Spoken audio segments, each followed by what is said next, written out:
In an effort to help those in our area find missing loved ones, local law enforcement agencies are hosting a DNA drive this weekend.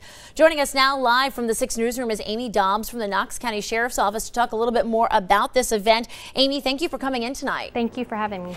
Tell us a little bit about the drive. What do people need to know about it, or do they need to bring anything specific with them tomorrow? They need to bring their self, bring their mom, their dad, a brother, sister, any biological family member. They can bring pictures, they can bring medical history, if they have fingerprints on hand, anything that would be related to the person who is missing that might have traces of DNA on it. Let's talk a little bit about, so this is to help hopefully find DNA for someone who's already missing, or are we also trying to collect information to kind of keep on file in case something happens in the future? No, it's for already missing persons. They don't have to be missing from the Knox County area or the city.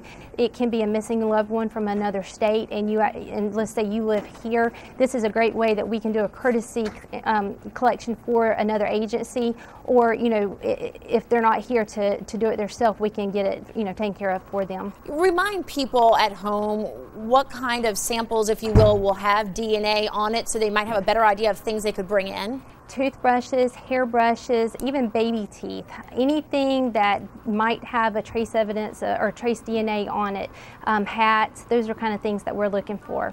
Amy, how did you guys get started with this, and is this the first year? I don't really remember hearing about this that often. This is the first year that we are doing it. We're trying to get out there and get the DNA for families.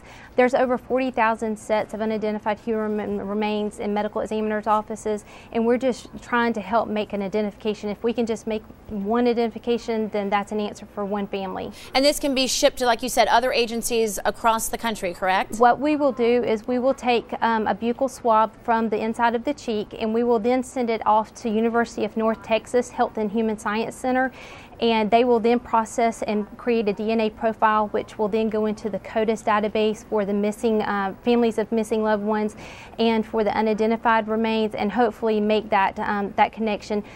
Everything is free. We are governed by NIJ, which is the National Institute of Justice, and they provide all the funding for this. Amy, real quickly, let's get to the basics here. Where and when is this event again? We will be at Knoxville Center Mall tomorrow at the East KPD Precinct inside the mall from 9 to 4 inside the conference room.